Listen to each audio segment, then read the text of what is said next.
Okay, so welcome class. You should have gotten an email for, oh yes, yeah. So I'll do a few announcements. You should have gotten an email from me yesterday, both an email to the entire class with a few more instructions for our first part of the mapping assignments. And then you also should have received a link, Google Drive link to your specific area. Did everyone get this? Yes. If not, please email me or chat with me and we'll make sure you get it. And so it's attendance is mandatory, and then the rest of the class will be for you to ask questions either about the mapping project in general, or if you've started to work on any of your specific mapping and have questions about how to access the data or anything else, please be ready to ask those questions. And then on Tuesday will be the same. And again, attendance will be mandatory at the beginning. Does anyone have any short questions about the schedule?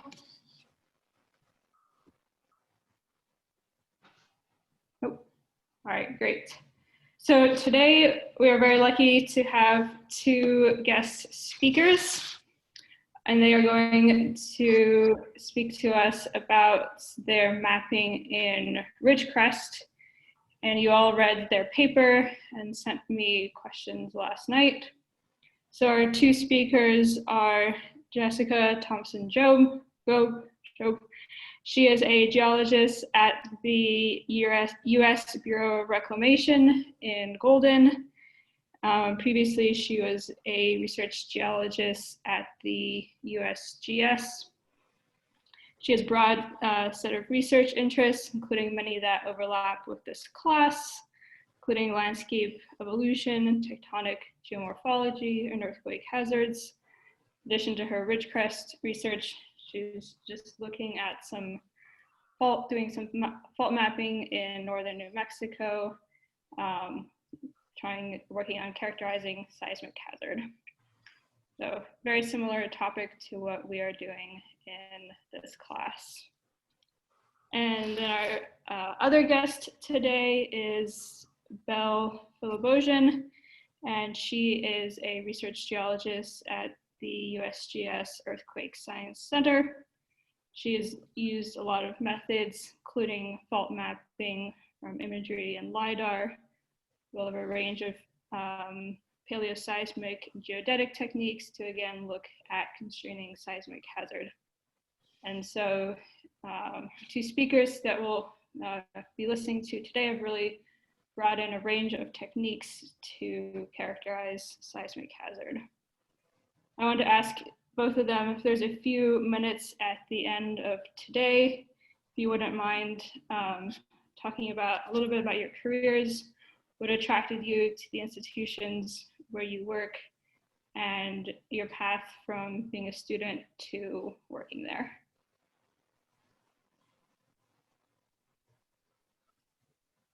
So if you would like to start, or if there's any questions from you or the students, you should be able to share your screen. Belle and Jesse.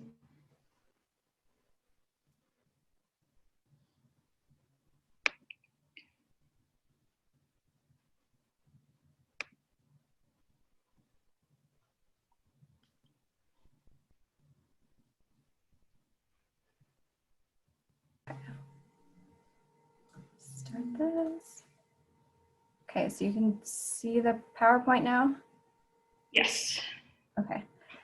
All right, so this is some work that Belle, Colin Chupik, and I did starting after. Jesse, we see the presenter view. Oh, really? Okay, can you tell that we don't use Zoom at Reclamation? Teams, huh? Yeah, it's all Teams. All teams. It's all about teams. Okay, let me try Sometimes this. if you just share your screen and not the PowerPoint, then it might work better. Okay. There you go. That's good. Okay. Yeah. All right. Perfect. Sorry about that. So this is some work that Belle, Colin, and I did after the Ridgecrest earthquake ruptures last July. While we were all out in the field participating in the earthquake response, we all noticed that there was pretty significant evidence of previous faulting in the landscape. And so together we decided that we wanted to try to identify it, characterize it, and assess it, and compare it to the 2019 ruptures so we can try to learn something about how we're mapping fault-related features from the geomorphology and what that can mean for seismic hazard. So although Belle, Colin, and I did most of the mapping, this work was a big collaboration with a number of different people from the Earthquake Science Center, the California Geological Survey, the Geologic Hazard Science Center, Geology, Minerals, Energy, and Geophysics Science Center at the USGS, and then Ian Pierce, formerly of UNR and now at University of Oxford.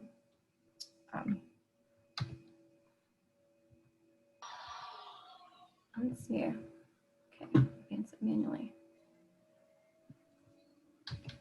Oh, there we go. Just pause. Okay. So I'm sure many of you are familiar with the Ridgecrest earthquake sequence, especially after reading the paper and everything that has been talked about in the last year, but happened in July of last year in the Eastern California shear zone. So we're in Southern California here. Here's the Garlock Fault. Here's the Walker Lane, Eastern California shear zone. So we're looking at this box in here. There was a magnitude 6.4 left lateral earthquake on July 4th, going from the southwest to the northeast, 18-kilometer long rupture. This is now called the Salt Wells Valley Fault Zone. And then a magnitude 7.1 right lateral earthquake shortly after on July 5th, about a 55-kilometer long rupture going from the northwest to the southeast. That's now called the Paxton Ranch Fault Zone. The 7.1 had max offset estimated of about 4 meters right lateral and a net vertical of 0.3 meters down to the west. And one of the interesting things about this rupture is that from a number of different studies, not only from the surface observations, but also analysis of the seismicity, it's a multi-fault rupture, so that it wasn't just one single fault, but there were a number of closely spaced faults at the surface. So one of the big questions after this earthquake happened was, did we know about these faults in advance? And so there were already numerous faults mapped in that area. So we're in that same box again. Here's Ridgecrest. There's the Airport Lake Fault Zone. It's trending north-south. And then the Little Lake Fault Zone, northwest-southeast. And of course, everyone's familiar with the Garlock Fault. So we're kind of looking, can you see my mouse, by the way? Yes. Yeah. So we're looking in this area here, and you can see from the California Fault Activity Map that there was already a fair number of faults mapped in the general region. But when we overlay the 2019 rupture traces, only 35% of the rupture was actually on faults that had been previously known. So if we're going back and forth, you can see that in the northern part, there were a number of faults that had been previously mapped, but really in the southern part down here, the rupture happened on faults that weren't known before. So another way to look at that is with this figure that we created for the paper, where the thin lines represent faults that had been previously mapped. These ones are either in the USGS CGS Q faults database, or they were active faults that were mapped by a study in the 1980s that was commissioned by the Naval Air Weapons Station China Lake. And then compare that to the thicker lines, which is the 2019 rupture. And so in this case, the thick black lines represent areas where the rupture happened on an unmapped fault. The orange lines are where the fault was already identified in the Q faults database. And then the yellow lines represent faults that had been mapped by this study in the 80s. So you can see from this that there are a number of faults in that southern part of the rupture that hadn't been previously identified, but there were a lot more on the naval basin in the northern part of the rupture that had been previously identified.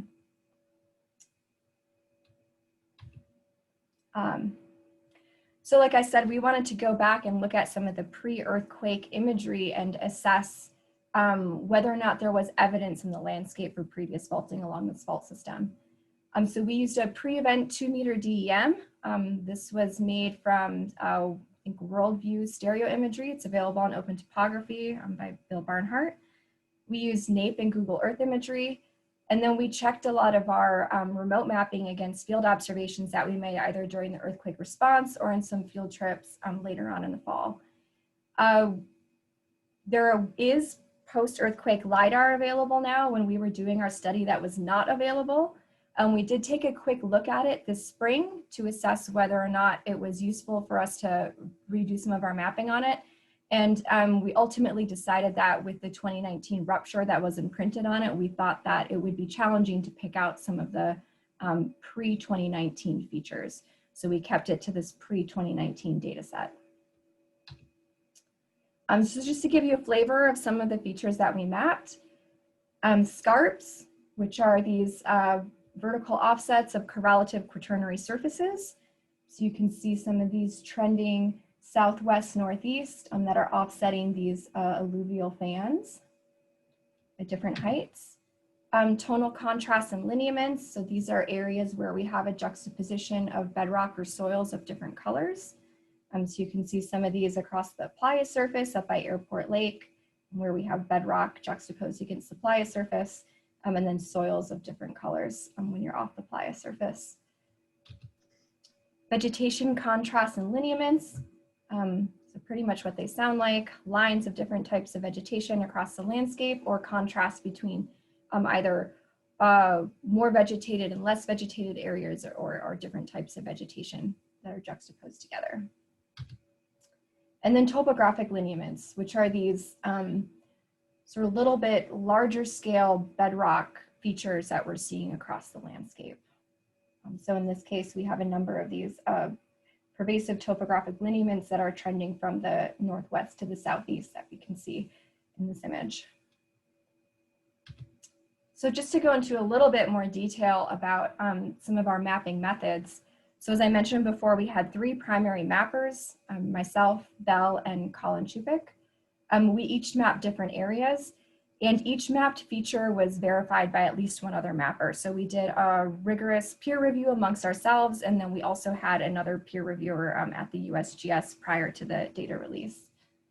So we divided it up sort of based on the 7.1 and the 6.4. So Belle and I took different parts of the magnitude 7.1 and Colin focused on the magnitude 6.4. And we tended to pick areas where we had participated in the earthquake response. So we were a little bit familiar with the landscape in that area. We then categorized each feature as obvious or subtle based on whether or not it was likely recognizable as neotectonic without the 2019 rupture as a guide. So here's an example using NAPE imagery. So you can see this tonal contrast here on the upper right-hand side where you have a little bit more gray color on the right and a little bit more tan color on the left. This coincides with a scarp in the 2-meter DEM. And then you also have a very subtle tonal contrast that's going from the southwest to the northeast down here, where it's a little bit more gray on the southern side and a little bit more tan on the northern side. So we categorize this one here as an obvious feature with this coinciding with the scarp that likely would have been recognizable before the earthquake. But perhaps this very subtle tonal contrast in the more lower part of this image we thought was subtle because we likely wouldn't have, at least I wouldn't have mapped it as a feature prior to the 2019 earthquake. So we can lay on our features here. This yellow one that marks that subtle tonal contrast is a little bit hard to see against here. But here's that scarp with that more obvious tonal contrast, and then that subtle tonal contrast. And then if we overlay the 2019 rupture, that's why we mapped this one down here as subtle. Coincides pretty much with the 2019 rupture in that area. And then we also mapped non-tectonic geologic and artificial features that we thought may be potentially confusing. So 2 examples of that are these topographic lineaments and tonal lineaments that we interpret as dikes through some of the higher bedrock topography that happened to be parallel or subparallel with the 2019 rupture. So this is from the Spangler Hills. This purple line right here represents an inferred rupture trace, the 2019 rupture. And then you can see these pretty dark tonal lineaments that are at approximately the same orientation through the higher bedrock hills, and that roughly align with that. So we mapped those and classified them as geologic. In this lower image, there's a couple of these artificial vegetation contrasts that coincide with fields that were cleared or along roads. So because they're kind of in the vicinity of some of these other features and sometimes aligned or kind of approximately aligned, we decided to map them and label them as artificial just so they were included in our database in case someone took a look at it in the future and wanted to know why we mapped that feature or why we didn't map that feature. So take a look at all of the features that we mapped. We have this image on the right-hand side here. So as I mentioned, we did scarps, tonal contrasts and lineaments, topolineaments, vegetation contrasts and lineaments. And then we also mapped a couple deflected channels in places where we felt we could confidently identify lateral offset. So in general, the lineaments and pre-existing features were present along the entire rupture. They tended to be relatively short and discontinuous. They were usually less than 2 kilometers in length, but many of them were subparallel and an echelon. But in some areas, they were somewhat obscured by the geologic fabric with a similar strike. As I mentioned, we had some dikes in these higher bedrock, topography in the southern part of the Argus Range and in Spangler Hills that was approximately subparallel to the 2019 rupture trace. So all of these blue lines in that area are categorized as geologic. And then, as I also mentioned, a number of these features were observed during the earthquake response or subsequently field verified in the fall. And so we really thought that it was important to be able to field verify features where we could. So this map right here shows all of the yellow dots where the features were field verified. So you can see we tried to check out as many of them as we could, given the time constraints following the rupture. And then it's sort of just a general note, one thing we noticed is that the preservation of the features seemed to be related to the late Pleistocene lake levels in the area. So there were pluvial lakes present between 13 and 17,000 years ago that have created several different prominent shorelines throughout the area. There's one at 665 meters and 690 meters in China Lake and Searles Lake basins. And then there's another higher one at 713 meters in the Airport Lake Basin.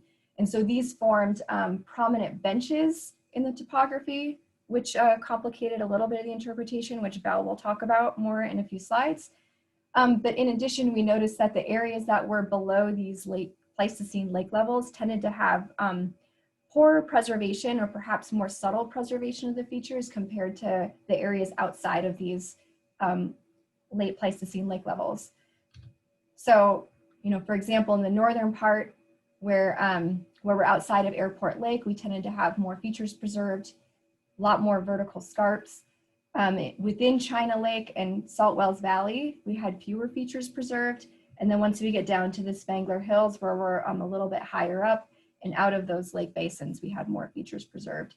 But of course, some of this is complicated just by the orientations of the faults, the kinematics of the rupture, and the type of feature that you're creating during a rupture. So now let's take a look at a couple of these in more detail. So I'm going to talk about some of the scarps that we mapped, and then I'll pass off to Belle, who will talk about some of the features within China Lake.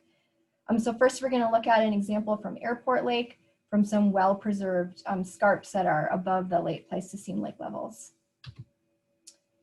So here we are up at the northern part. So here's a pre-event Google Earth imagery on the right-hand side.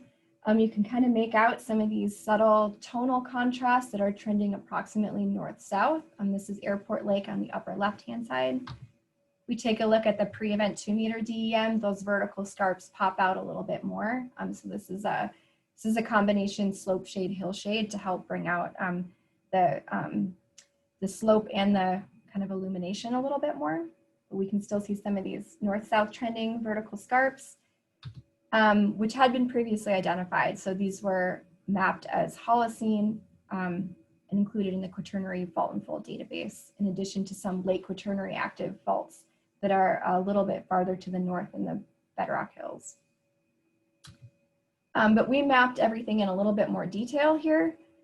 So we identified a little bit more detail on those scarps, some vegetation lineaments and contrasts, and some tonal lineaments and contrasts. And these dots represent where we had field verified some of these features. And these scarps and tonal contrasts are coincident with the 2019 surface rupture. So if we go back and forth between these, we can see that especially these more prominent ones in the middle of the image here coincide with the 2019 rupture from field and remote sensing mapping. So let's just take a quick look at what this looks like in the field just to make sure that we're QCing our interpretation. So this is now an image taken from the helicopter. We're looking south here on this scarp, a little bit obliquely. So we have north on the left-hand side and south on the right-hand side. We can see that tonal contrast now. So we have a little bit more gray on the upper part of the image and a little bit more tan in the lower part of the image. So there's the 2019 rupture trace, uplifted surface on that eastern side. And then if we actually zoom in here, you can see that 2019 rupture trace approximately coinciding with the base of that scarp right here. So the field observations of the 2019 rupture here is that it had right lateral offset up to 35 centimeters, and then a normal east side up sense of motion, which matches what we're seeing in the DEM and corresponds to what we're seeing in the NAPE imagery. So because there was subtle evidence for this right lateral offset in the 2019 rupture, we wanted to take a little bit closer look at some of the imagery to see if we could find any subtle evidence for dextral offset in past ruptures. So here's a zoom in of that NAPE imagery where we were able to delineate one of these channels here. So flow is going from the east to the west. Here's the top of the pre-existing scarp that's coinciding with that tonal contrast on the surface. The purple line represents the approximate location of the 2019 rupture. So we mapped this, we mapped the margins of this channel, and what we saw is that this, the margin of that northern side of the channel, there appears to be about 8 to 9 meters of right lateral offset.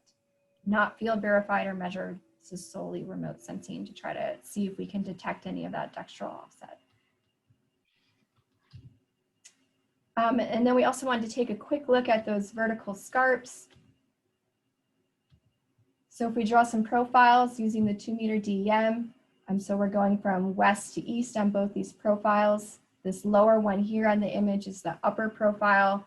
Single scarp, we have about 10 meters of offset, vertical separation. And then the second profile, the northern part, we're going from west to east again. There's 2 scarps that we mapped. We see 2 scarps in that profile with between 3 to 4 meters of vertical separation. So we're doing these as sort of a QC of what we're mapping just based on the imagery, pulling topographic profiles and checking against our field observations. One thing we do notice is that the scarps are much larger than the 2019 rupture offsets. So we interpret this fault system as recording multiple events during the late Quaternary. So now let's take a look at some scarps that are a little bit more ambiguous. They certainly caused a lot of discussion when we were in the field with reclamation. So we're going to the southern part of the rupture now in the Spangler Hills. So we're south now of Highway 178, the very southernmost part of the rupture. And here's a zoom in of that with all the features. So we're going to look at some scarps that are offsetting some different, some alluvial fans by different amounts. And then the right-hand side, we have the pre-event Google Earth imagery. You can kind of make out some of these different surfaces just based on the tonal contrast. And this one's really complicated by the fact that we have an active channel system that's running from northwest southeast, which is approximately subparallel to the 2019 rupture. There were also no previously mapped faults in the Spangler Hills. So if we take a look at the pre-event 2-meter DEM, you can kind of make out some of these northwest-southeast lineaments cutting through the bedrock hills. And then you see some very subtle scarps in these alluvial surfaces that are trending approximately the same way. So we mapped them as a series of scarps, some of them with down to the southwest, some of them with down to the northeast, corresponding with some tonal contrasts and lineaments, and then some topographic lineaments when you get up into the higher bedrock topography. You can also see in this image that there are a number of these geologic tonal contrasts and lineaments that represent those interpreted dikes in the higher bedrock hills. And those yellow dots represent all the places where we field verified these observations. So when we were out there in the field looking at it and mapping it from the imagery, we were wondering whether or not these scarps were actually just the channel margin. But the fact that the 2019 rupture really coincides with it made us think that these were probably at least partially tectonically formed. So when we overlay the 2019 rupture, we can see that the different traces roughly coincide with those topographic lineaments and then some of those scarps and tonal lineaments going from the northwest to the southeast. And then we were in the fields. We verified that that 2019 rupture does coincide with some of these paleoscarps. We also observed tufa lineaments and different sheared zones that corresponded to the base of that paleoscarp and the 2019 rupture. Just give you an example of some of those where we had a relatively small vertical, maybe 0.5 meter in the 2019 rupture, but then the whole scarp is approximately 1.5 meters along tufa lineaments. And then different areas where we had shearing at the base of that scarp. All right, so I'm gonna stop sharing now and hand off to Belle, who's gonna talk about some of the different features that we observed in the China Lake area. Let's see, could I ask a quick question about one of your slides? This is Steve Thompson, sorry. Sure, yeah. Yeah, the last slide was really neat. You showed a scarp just to the west that didn't have any surface rupture. Did you revisit that to see if you would still interpret that as a fault scarp? This one right here. The one to the west, well, both of them actually. Yeah, could you comment on whether you think those still could be potential rupture traces? So there wasn't rupture there in 2019. We did, some people from our team went and walked along a lot of that to assess that, but there were tufa lineaments along there. So that was one reason why we kept it as a scarp. But given that it coincides with the channel margin, I know that Belle and Colin and I went back and forth a lot on whether or not we needed to include that. And the shearing that you note in those two annotated photographs, do you think that that is critical criteria for distinguishing between what may be an erosionally enhanced tufa lineament versus one of this more of a tectonic origin? We certainly thought so, because we were thinking if it was just formed from the channel and sizing into that fan, kind of creating that margin, you wouldn't really expect to see a lot of sheared, different units of sheared lake quaternary sediments at the base of the scarp. So when we saw that in the field, that reinforced our interpretation that there was at least some tectonic origin there. Great, thank you. Yeah, these are really neat slides. This is great. Thanks. All right, Belle, off to you. All right, let's see if I can get this to work.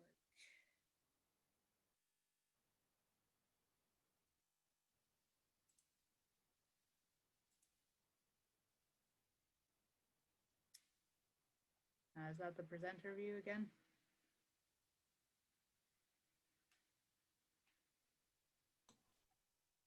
Oh, you're very quiet.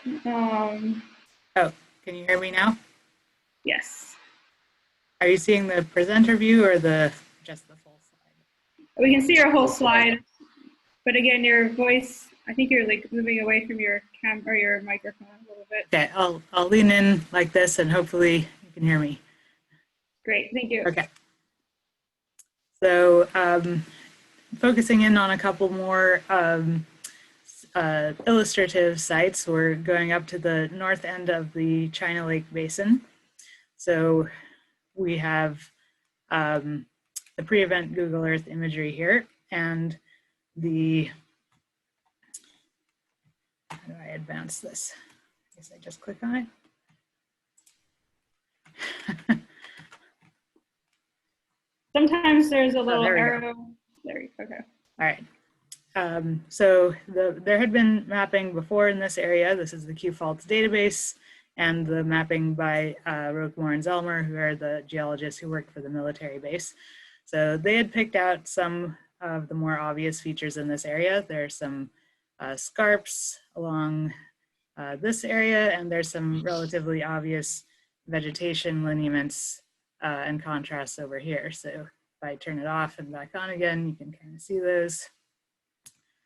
But when we went in and looked at this area, it turns out there are some fainter features that they missed. It turns out that there are a lot more vegetation lineaments in this area in particular.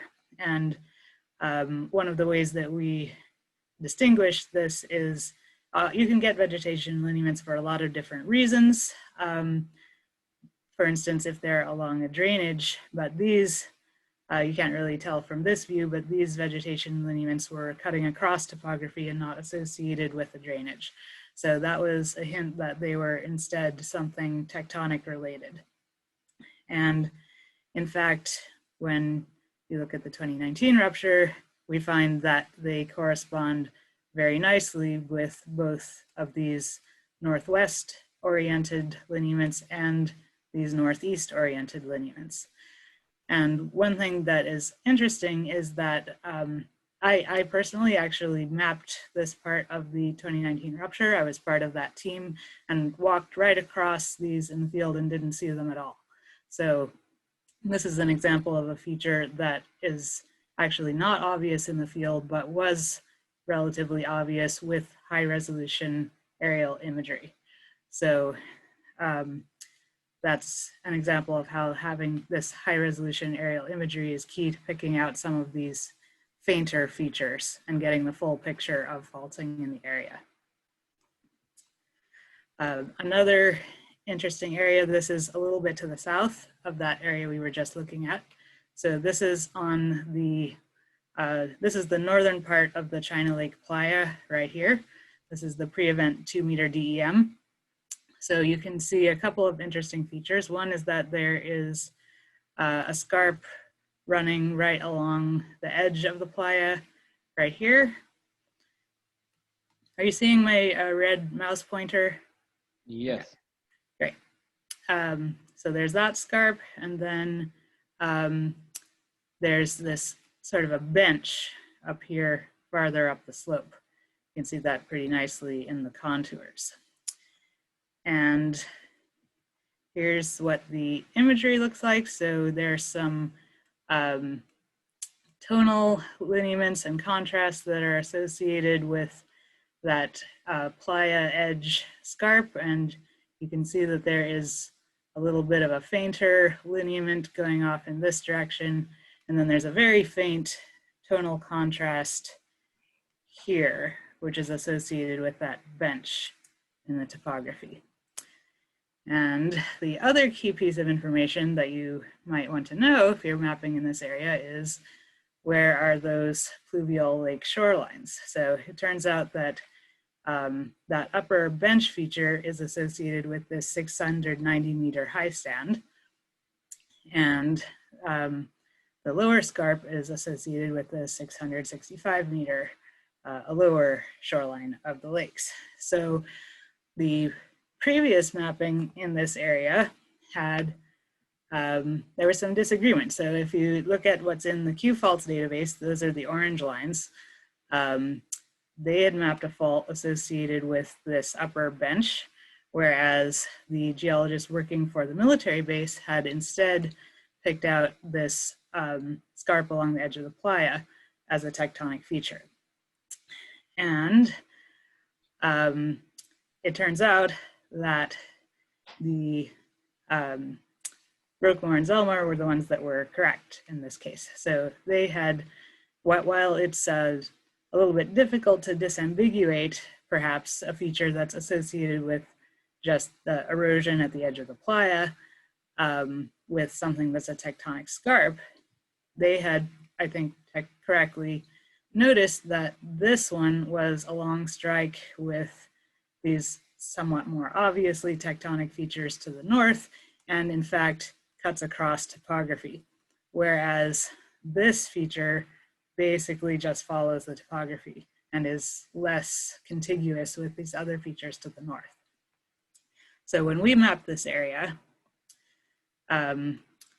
we did note that there is a scarp or a bench up here, but we classified that as geologic because it very exactly follows this 690 meter shoreline and it doesn't cut across the topography.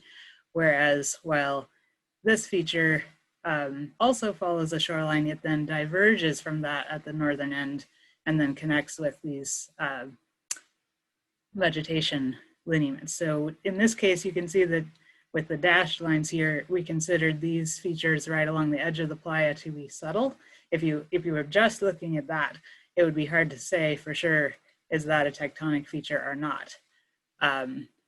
But if you then consider the bigger picture, that there are these more obvious tectonic features that are right along strike and contiguous with this, you might be able to say this whole thing is a tectonic feature.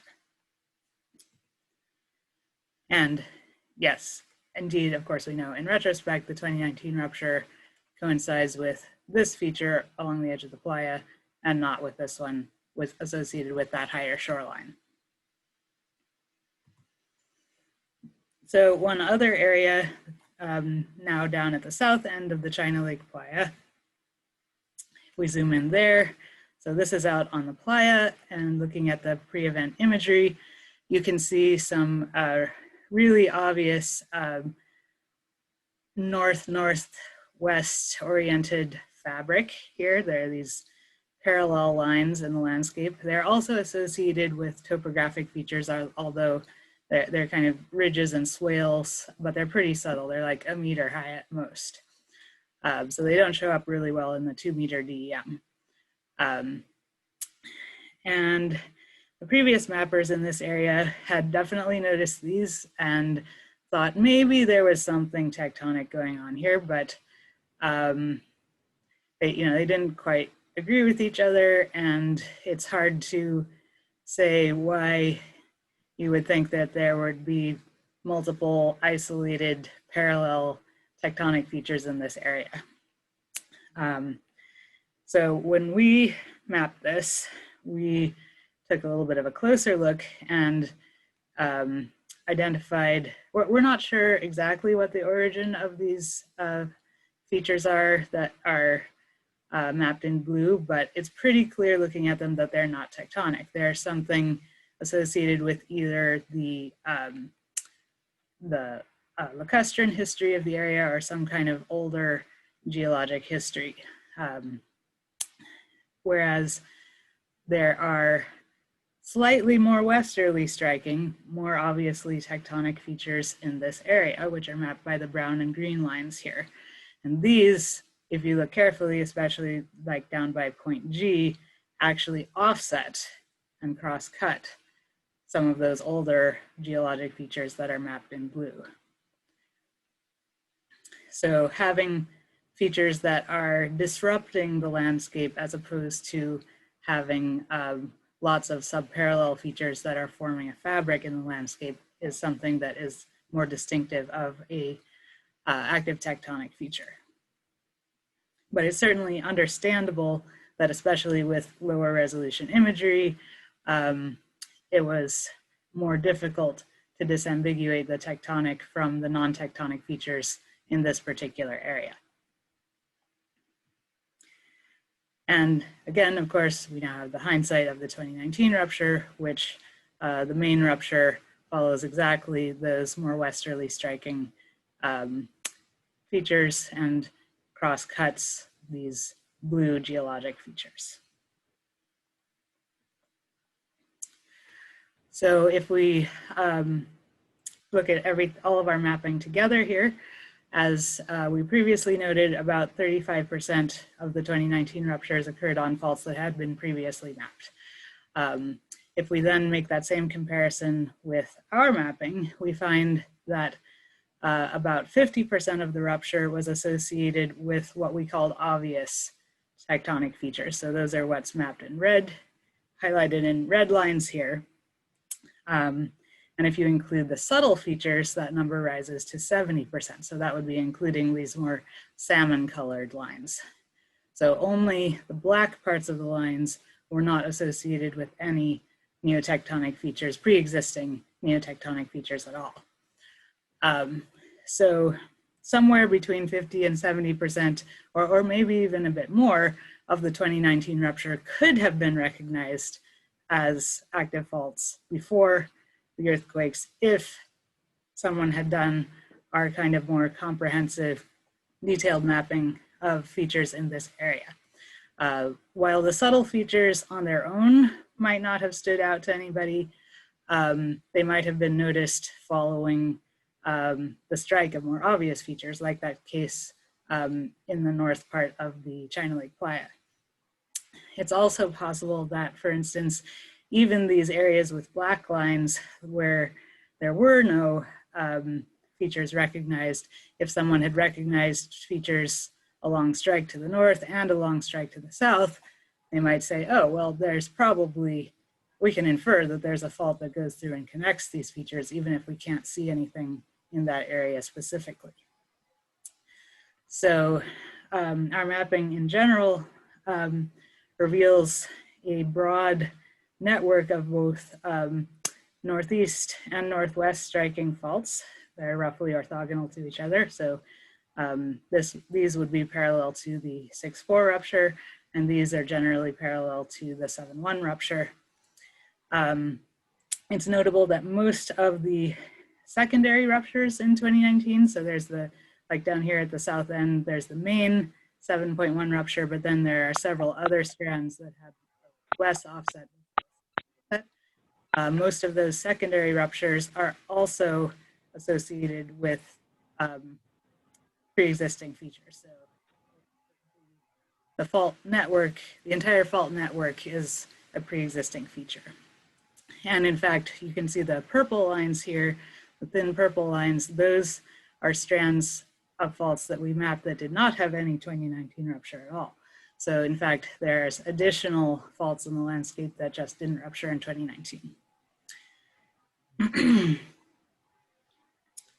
So our final analysis is kind of what does this mean in terms of how do we do seismic hazard analysis in areas like this. So this image shows the union of all faults that we know about now. So there's the Q faults database in orange and green. There's our mapping of faults in black, and then the 2019 ruptures overlaid on that in red. So what was done previously in this area was there were in the USERV3 database, which is the Uniform California Earthquake Rupture Forecast, which has the map of all the majorly active faults in California.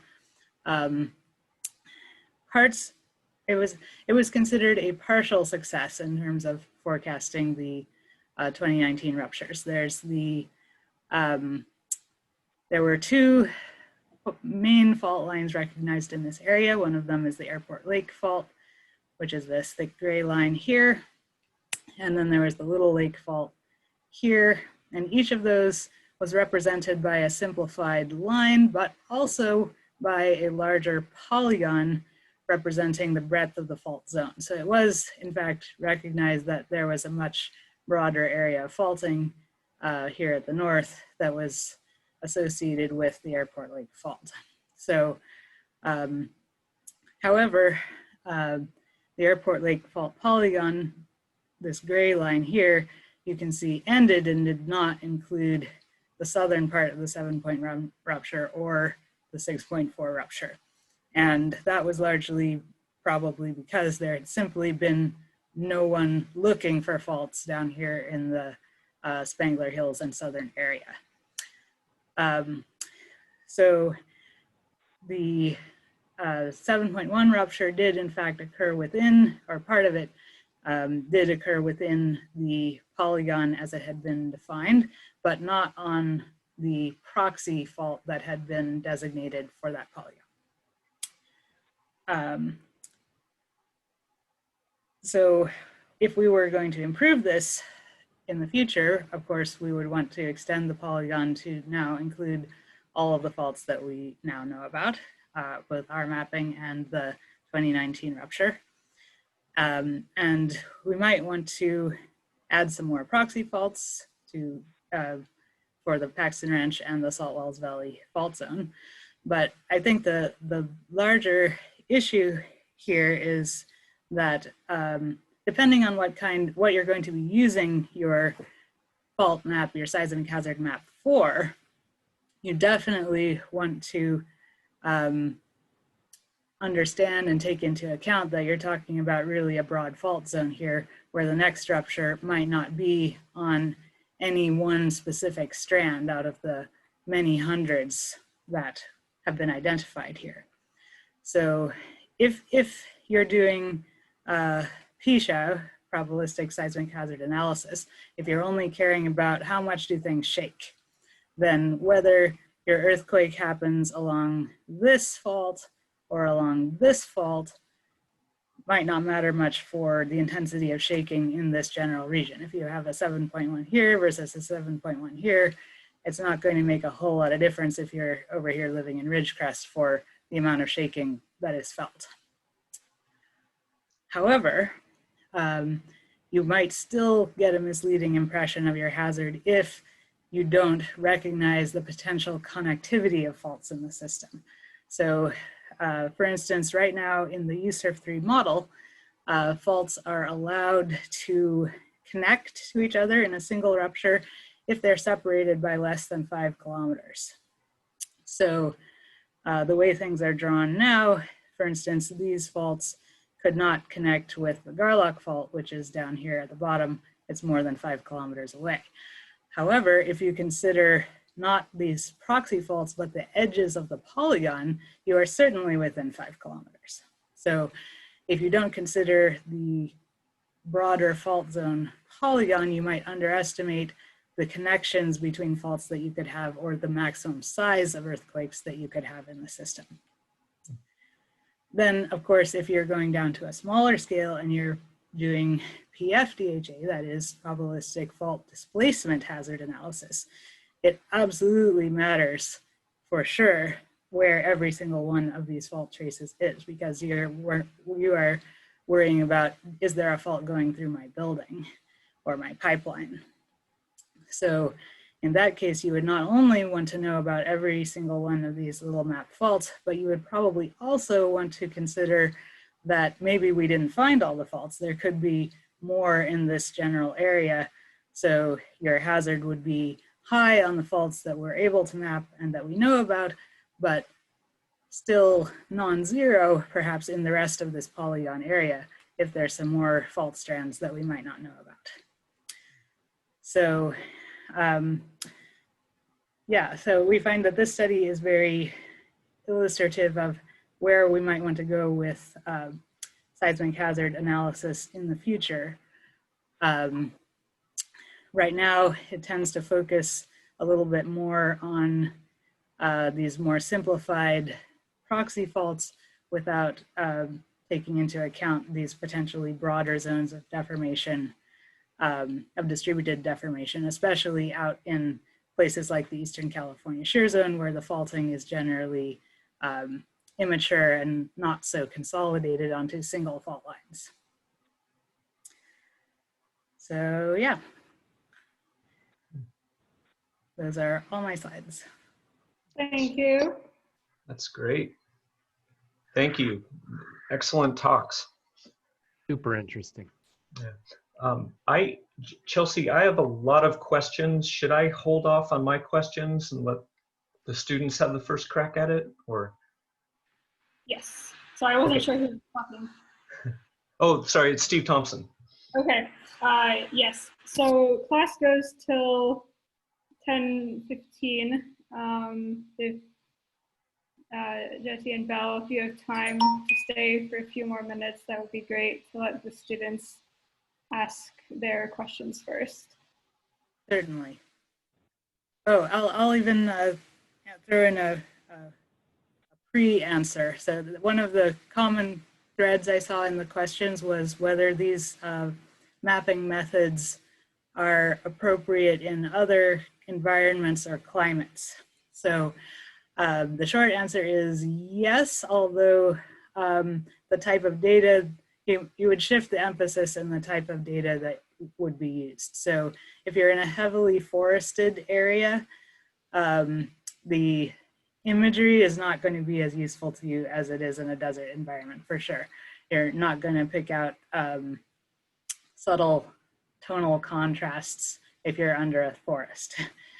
But so having topography, especially LiDAR topography, that's something that penetrates through the vegetation, is going to be far more important if you're working in a wet environment. But ultimately, you're looking for the same types of features. Yeah, I would second what Belle says on that. The LiDAR, the high resolution topography becomes more important in the vegetated areas.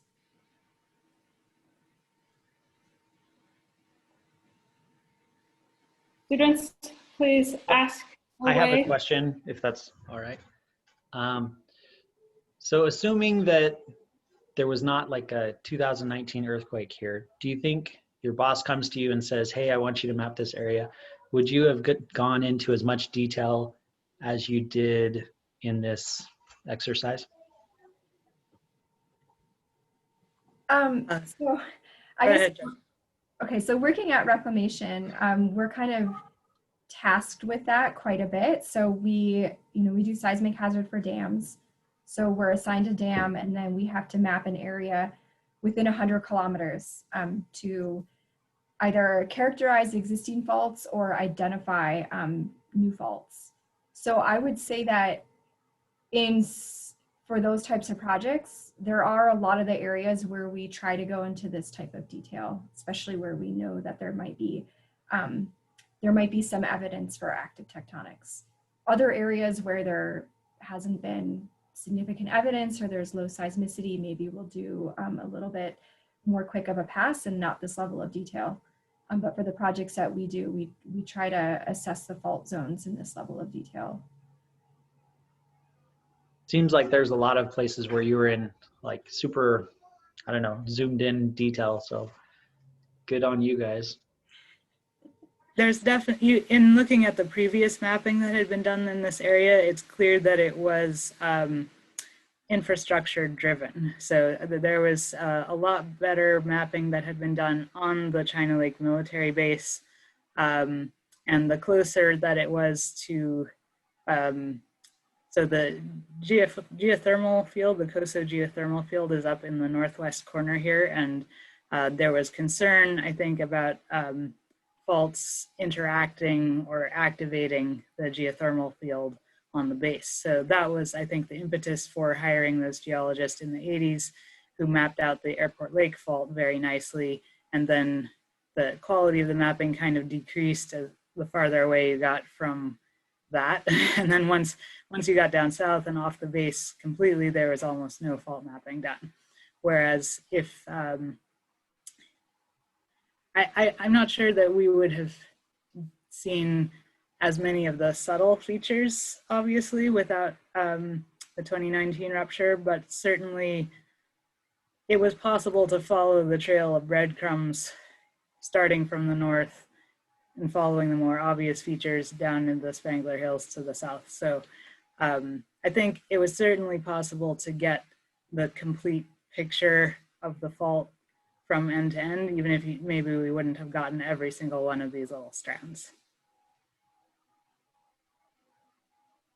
Did you guys look at the Little Lake Fault in your study, or did you just focus mostly around where there was the 2019 fault? Yeah, so actually in our, if I can go back a slide, whoops. So that white polygon is outlining the area where we did mapping, and the Little Lake Fault is outside of that on this side.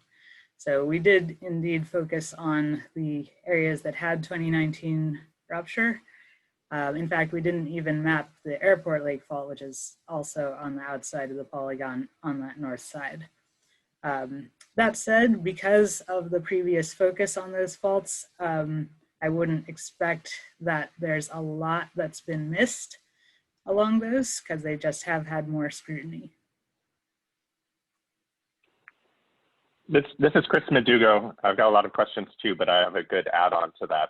So I was wondering, it sounds like you didn't really look at those faults, but I was wondering about the geomorphic expression of the preferred USURF sources or the Little Lake Fault as mapped versus the 2019 rupture or the pre-2019 rupture mapping, to see, why those other sources were selected as opposed to, what eventually happened in 2019. I was wondering maybe if you've thought about that. So when we first started mapping, I actually started mapping part of that Airport Lake Fault zone because it has very good geomorphic expression. It's up above the lake levels. It's you can trace those scarps and some of those tonal contrasts for quite a bit. So I think it's, based on what I saw, it was pretty easy to see why they drew the fault there. It was continuous, you can trace it quite a ways through that basin up into the hills. I didn't look at the Little Lake Fault zone in that same level of detail. I don't know if Belle did. I kind of briefly glanced at it, but I would agree with Jesse that the Airport Lake Fault zone for sure is better expressed than the Paxton Ranch Fault zone, and probably is the more active fault in this area, just not the only one. So if you're going to choose only one proxy fault, probably the Airport Lake Fault is a good choice. But if you only show the proxy fault on your map, it's not going to give you the right idea of the hazard in the region.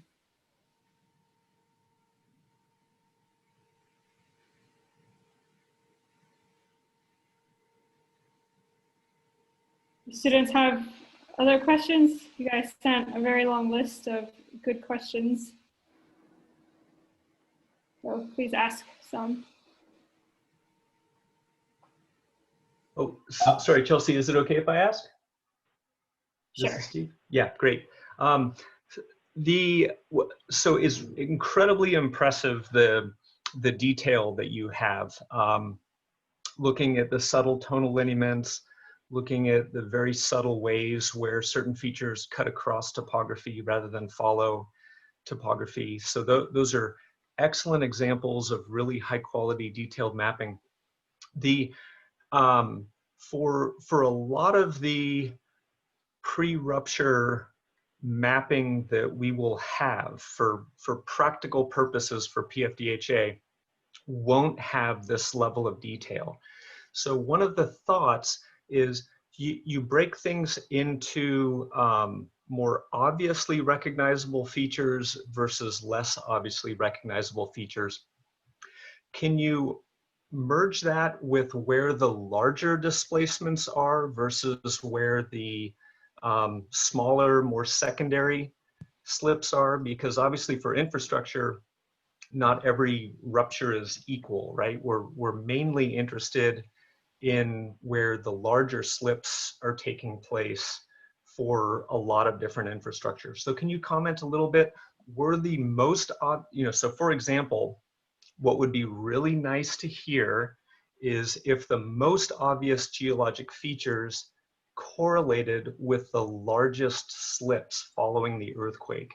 Is that sort of hopeful proxy true in this case, or not? Bad news. So I would say for if the offset is vertical, then there's a degree to which that is true. So the larger vertical offsets tended to be associated with more prominent scarps. And that makes sense that if there's tends to be more vertical offset accumulating in the landscape, you're producing a larger scarp. But I would say that's not true for more purely strike slip offset. That was more, it's a lot more governed by what was the environment and how often is it refreshed. So for instance, I'll just go back to this area. The largest offset measured on the 7.1, 4+ meters, was actually in this section across the playa. And if we go back to our map, there were some parts of this were obvious, but it was definitely not one of the best preserved parts of the fault, even though it had some of the largest ruptures. And it has a lot more to do with, you know, how often is this surface getting refreshed? If it's a playa, that's getting refreshed a lot more often than other areas. And how much, if there's little or no vertical offset, the more horizontal offset features are much more easily erased. So if that answers your question, No. maybe Jesse has something to add on. Well, I was going to say that in the northern part of by Airport Lake, there were all those beautiful vertical fault scarps.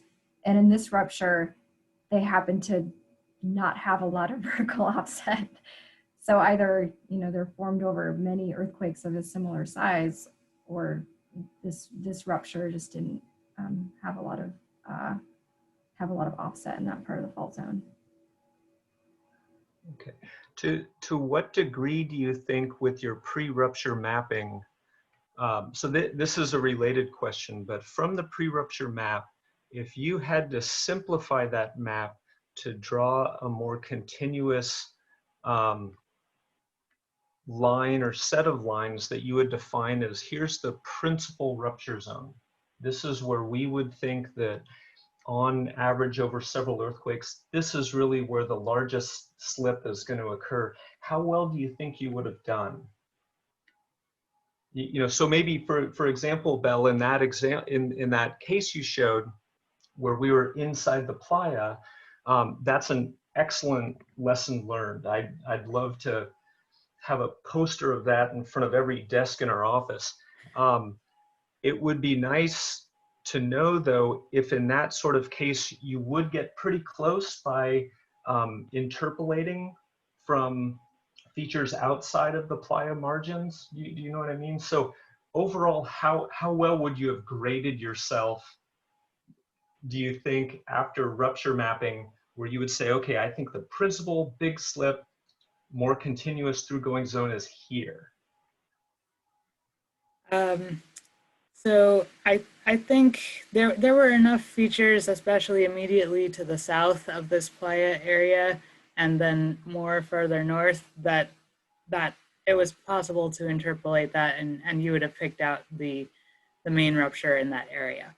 And I would say that's true along most of, at least the central part of the 7.1 rupture, where it was probably more difficult to say was down at the south and northern ends of the 7.1 rupture, where it's really split into many strands. So I'm not sure that we would have been able to say this one is definitely going to be the primary rupture rather than these other ones. And certainly up at the northern end, I mean, to be fair, if I were going to draw the line of the Paxton Ranch fault zone, I would end it right about here. Everything north of that is really splaying off into this broad zone of primarily normal faults that have a pretty clearly different strike. So there's a tectonic boundary here for sure.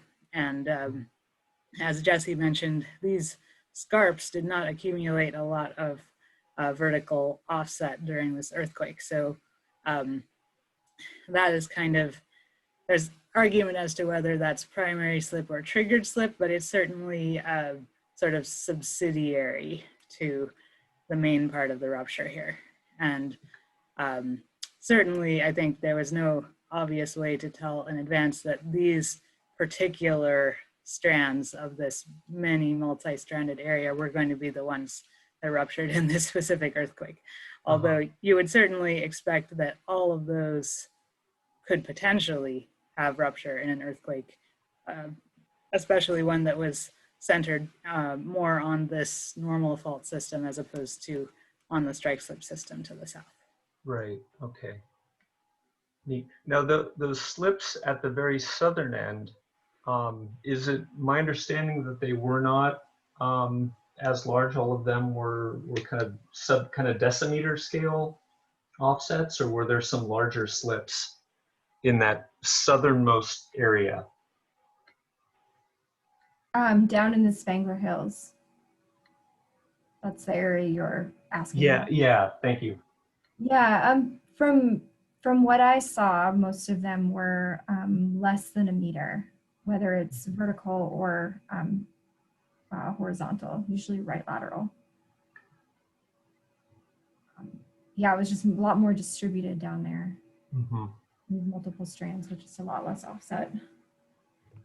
I would say that the ones, I mean, obviously it tapers down to nothing at the ends, but the ones in that area were, while they were smaller than average, they were still larger than the average slip up on these normal faults. That was more like less than 50 centimeters for the most part. Okay.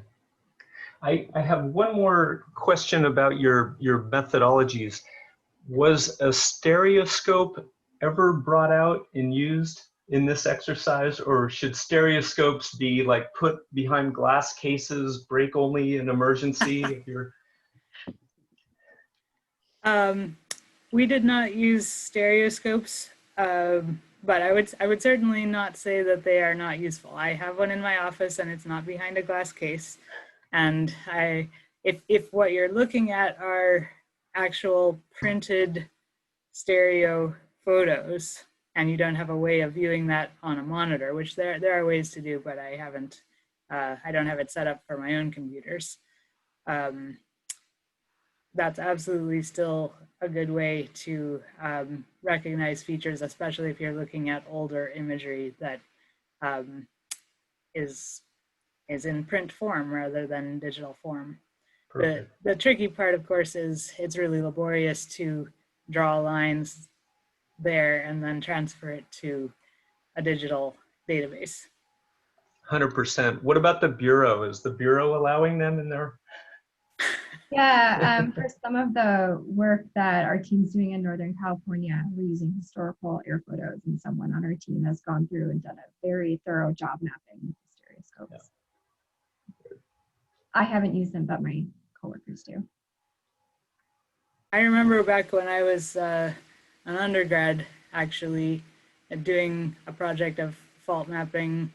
I was using Aster imagery, which has a stereo mode on it. We actually got, well, at the beginning I was doing it with red and blue 3D glasses.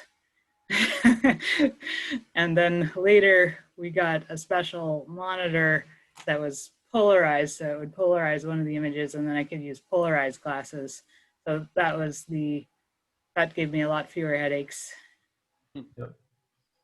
So there are digital ways to do it, but I guess they aren't really commonly done. Cool. Thanks again, you guys. Chelsea, I'll stop. Students, please ask a few more questions if you have any. Otherwise, Hi, this is Chris. I had kind of changing tack a little bit. I was wondering if there's areas of future focus, like for example, between the Landers Hector Mine ruptures and Ridgecrest rupture to do more detailed mapping. You know, these are really complicated zones of faulting that could host the next earthquake. I mean, that's what a lot of people think. Are there any plans for USGS at least to focus on that area? I'm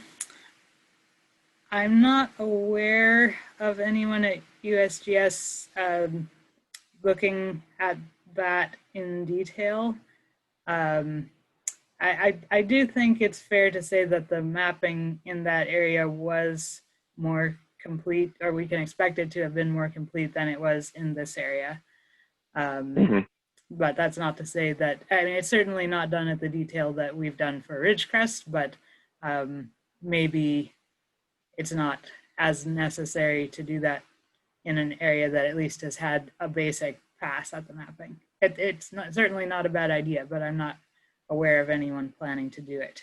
And certainly there is interest in the Blackwater Harper fault zone, which is the missing link now in a long, long chain of ruptures. Right.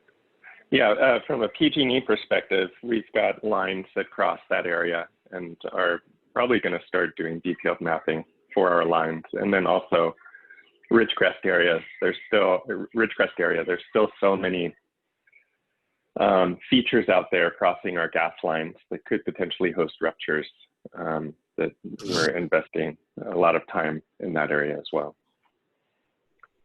I guess a related question was, do you plan on building on this paper and maybe doing another study that has more of a hazard focus on how these data could be used to inform hazard? We are planning to get this integrated into the QFaults database. We've been talking with the CGS folks who are in charge of that. So there's a couple of interpretive steps that we need to do. We've made a feature map, which is not quite the same as a fault map. So we that is in the works to go through and map out to translate our features into faults, and that'll be merged in some way with the 2019 ruptures, and all of that will hopefully end up in the QFaults database, which could then be used for hazard. We've also had discussions with Alex Hayden and the people who work on HAZ faults, which is for the students, the database which is used for shaking hazard analysis. And we've kind of been, I know that they are going to include basically one line for the Paxton Ranch fault and another line for the Salt Wells Valley fault. We've kind of been trying to nudge them in the direction of at least acknowledging that there is a wider zone of distributed faulting there, so that people using that database won't misinterpret or get the wrong idea that there's really just one fault line here. But at least up until now, there hasn't been a way of representing more distributed fault zones in that database. It's all just lines. So that's kind of a work in progress in terms of how to set things up. Yeah, I'd be interested in kind of reframing your question. So moving from how much could we have identified with detailed mapping to how, and this is also a useful question for the students in this class, how many of the features that you mapped in the vicinity of the rupture did not show any displacement? You know, if you were to put a buffer around it or tie your features to the fault zone, you know, that complex area that you were just talking about, how many lines were mapped that had no movement on them? That would be an interesting question for fault displacement hazard. If I can interject, wouldn't a relationship to that be like mapping alluvial fans?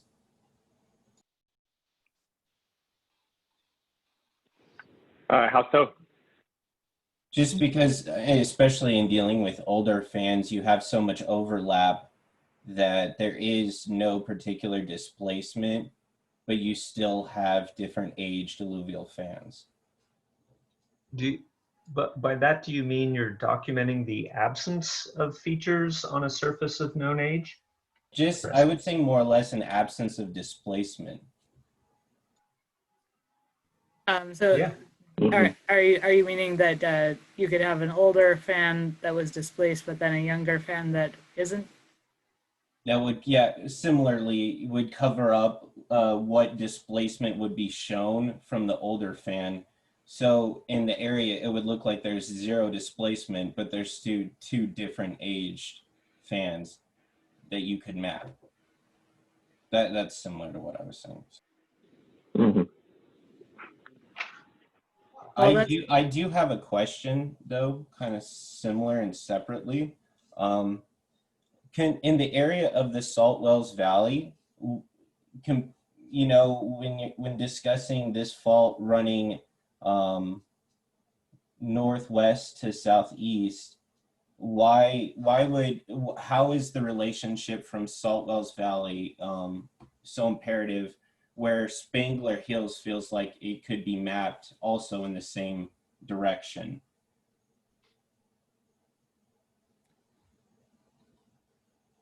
More or less, like what is the relationship between the Salt Wells Valley area and the China Lake? So you're talking about in terms of the Paxton Ranch fault? Yeah. This part right here.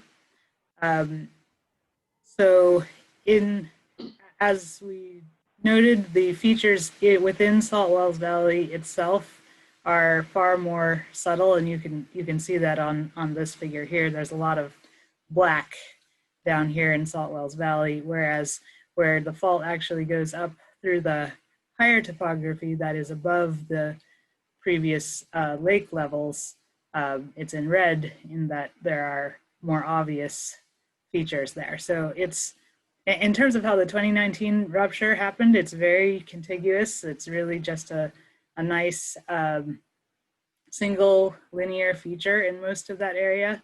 There's a secondary strand over here, but it's relatively simple. So the difference in expression there seems to be due to preservation due to the lakes rather than the activity of the fault itself, if that answers your question.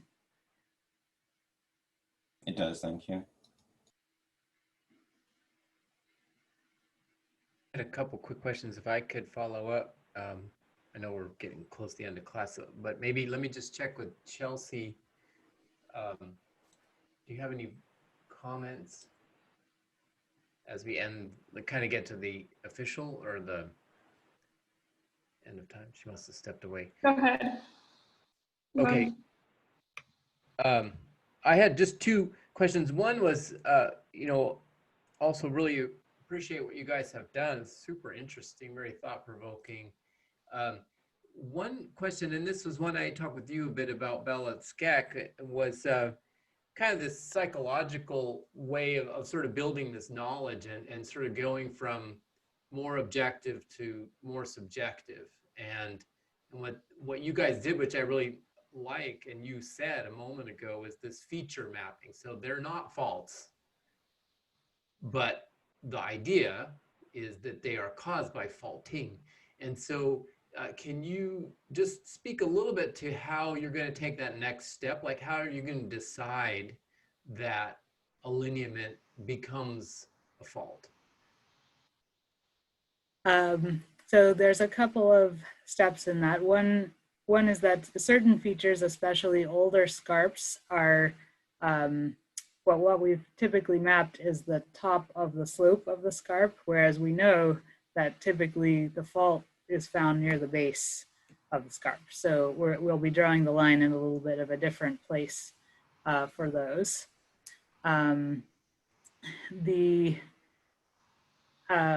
There's also a question of, so there's first, we'll be thinking more specifically about where would we expect the fault to be in relation to the feature.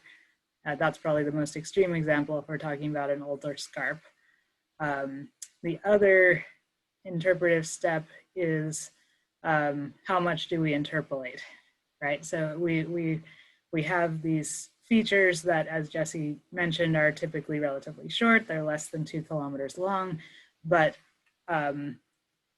we can pretty reasonably infer that if there's a whole bunch of them that are all lined up along strike and they've got these little gaps between them, we can probably draw one contiguous fault line through there.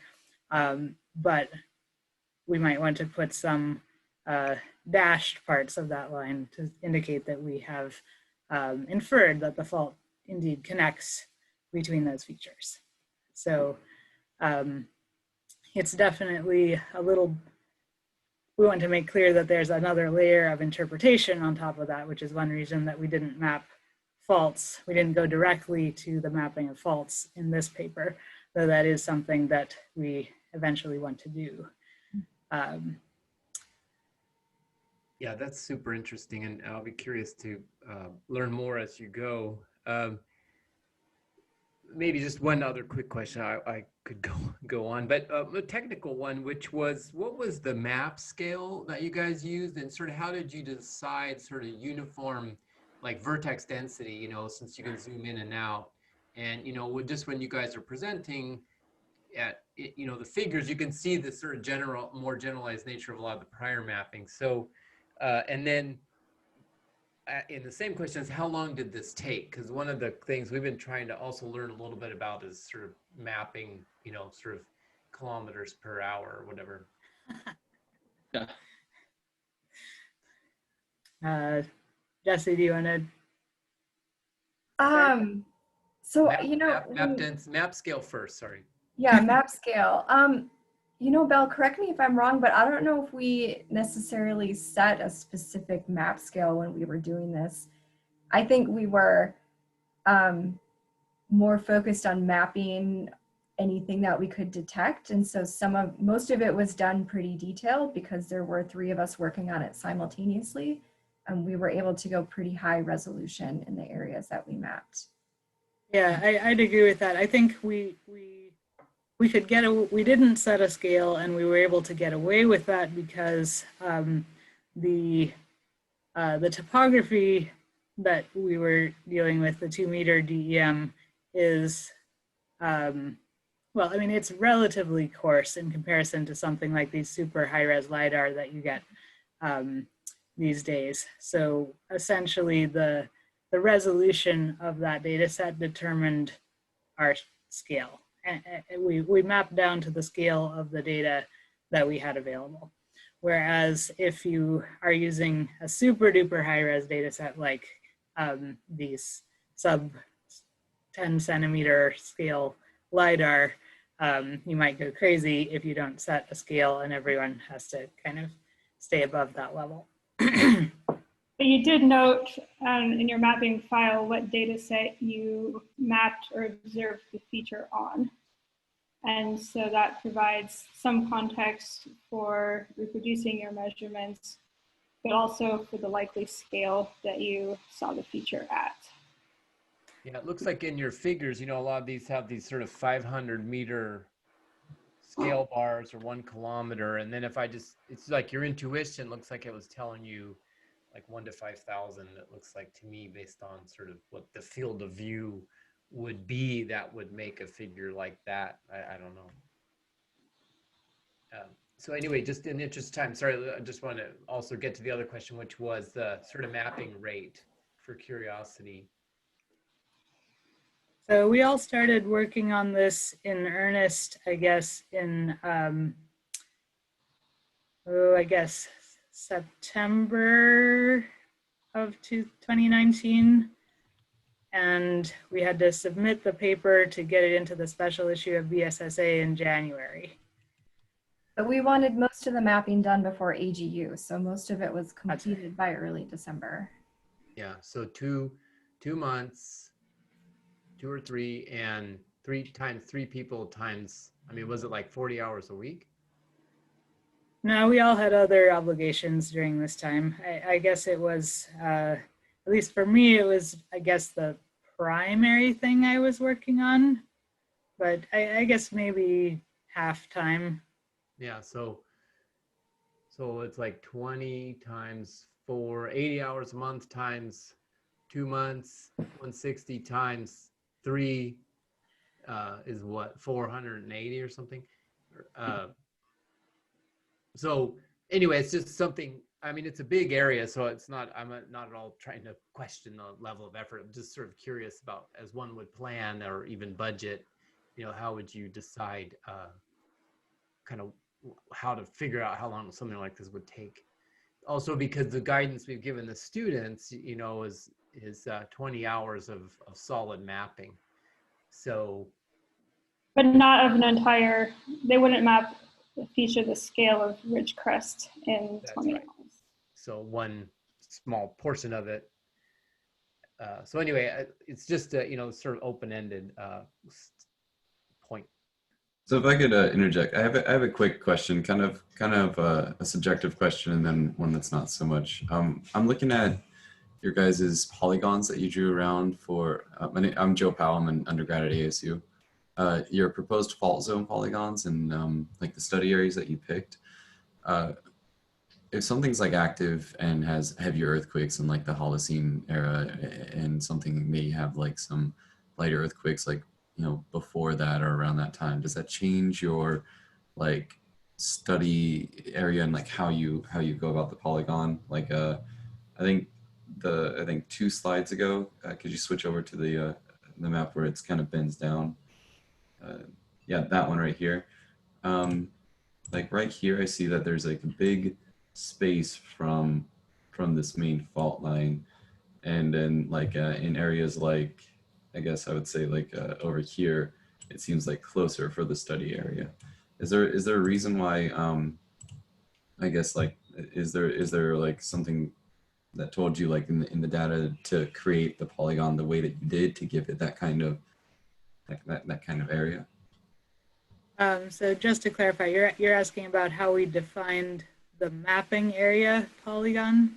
Yeah, and the Not the fault zone polygon, because oh no, yeah, and the fault zone. Like if something is a little bit more heavy, do you give it like a larger fault zone, and like does that affect the mapping area, like depending on like? Okay, so for the mapping area, which is the one on this slide with the thin white line, we more or less buffered around the 2019 ruptures with about a 10-kilometer, a little bit wider than 10-kilometer zone. And we actually intentionally excluded the already mapped Little Lake and Airport Lake fault zones that were over on this side. So that's the basis for how we drew these buffers. And also there's a bit of an iterative process to it in that if we were mapping along here, say, and then we suddenly start picking up some more features, we might extend our mapping in that direction. And about how long, like, would you say, like, when do you start partitioning between like, oh, you know, I'm being too subjective and I'm not, like, I'm spending too much time in this area and like I need to focus more on, you know, like this or that? Like, is that just kind of like a, I guess the subjective side, is that just kind of like it's a personal choice, or do you send it to each other, or? Well, we certainly did. All of our lines were vetted by one of the other mappers, and we certainly changed things based on what other people said. If one of us said, oh, I really don't see anything here, then we usually decided, oh, that was too subtle and we'll remove it. And sometimes it was the opposite. It's like, oh, you missed something here. So then we added it. But at the scale, this is kind of related to what Ramon asked, I guess. At the scale of the data that we had available, there wasn't too much opportunity to just really dive down into the weeds. Whereas you might have that problem. And in fact, I've talked to some people who have been using the LiDAR for mapping in this area, the post-earthquake LiDAR, and you can definitely get down into the weeds with a data set of that high resolution. So that's when it might be more important to actually set a scale and say, okay, I'm not going to zoom in farther than this. That makes sense. Awesome. Well, thank you very much. You guys did a great presentation. So one final question. So the students are going to essentially be doing what you did, but for faults all over the world. We'll be finding pre-rupture imagery from areas that had subsequent earthquakes. Do you have any like one piece of advice that you would give to students who will probably all be working in areas that they have very little familiarity with?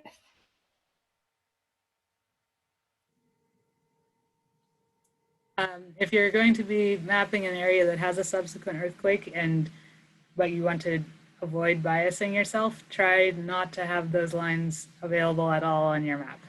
Yes. Yeah, I make that as a rule that students cannot look at any post-rupture imagery or read papers about the earthquake.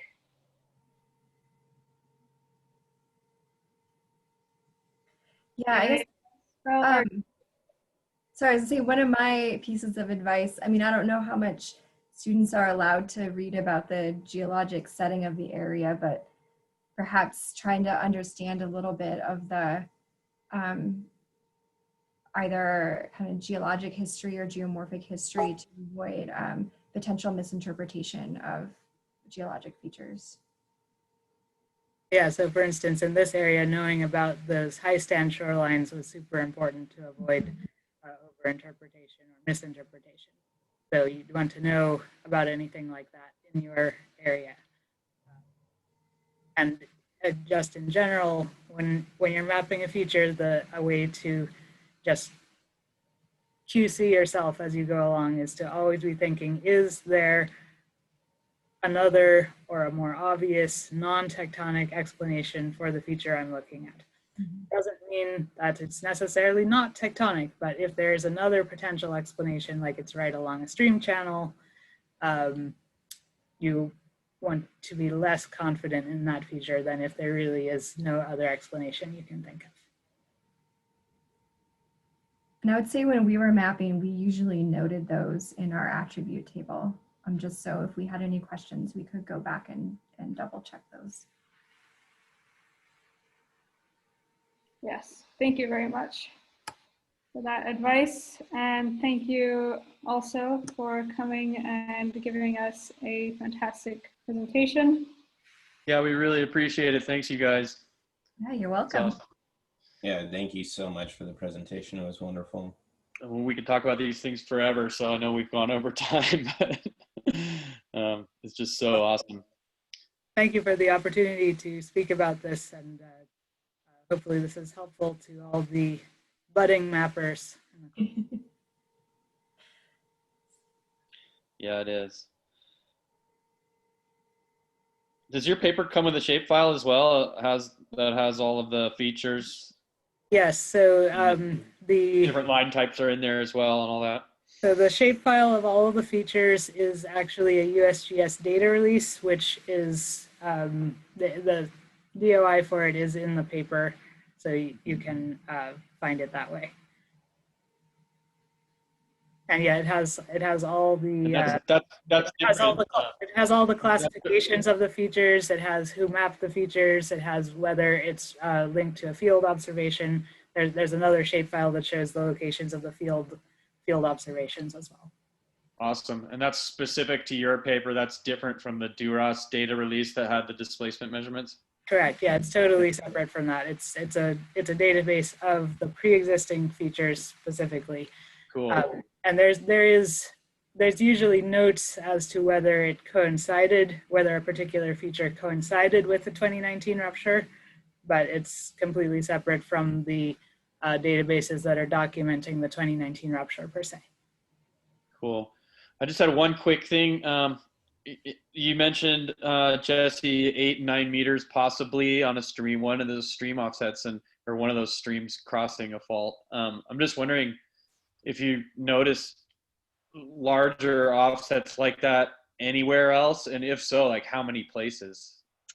Yeah, so there were a couple through those bedrock hills between China Lake and Salt Wells Valley. And those ones there were several different terrace risers that were offset. And I think the largest one was also 7 to 9 meters. Cool. In the Holocene, or what we'd interpreted as Holocene sediments, it was around that size. Yeah, there aren't a lot. We certainly looked for stream offsets as we were going along. And there's really just a handful of them. There are some potentially older offsets on bedrock. So there's a bedrock ridge down in that same area that has tens or maybe 100 meters of offset, if you believe that it's offset the way that we interpreted it. But that could potentially be much older than Holocene, of course. How about the intersections of the faulting with the Pleistocene lakes? Are those shorelines just too subparallel to be useful, or? In some places they're actually totally perpendicular, but the shorelines are kind of broad features in most areas, so it's difficult to pick out what would be just a few meters of offset on them. And also just due to bad luck in some places, the shorelines were not well defined in the immediate vicinity of the fault. I mean, even on like the Pyramid Lake fault, which is presumably a faster slip rate than this fault, it's the shorelines of the Lake Lahontan high stand are really broad, and you know it's really tough to find a piercing point on them anyway. So it's tough for sure. And I think down in this area, the preservation too, you just got to be in that perfect spot to preserve a lateral feature, because a lot of these are just crumbling, you know, in front of our eyes now. So, but fantastic stuff, guys. Thanks. Yes, thank you very much for coming and speaking, and I hope giving a lot of ideas to the students about their mapping projects and some good practices. Great. You're welcome. All right, yeah, thanks again. Cool. Right. Hope to catch up with you guys soon. I gotta run. Bye, All right. Bye. Have a good day.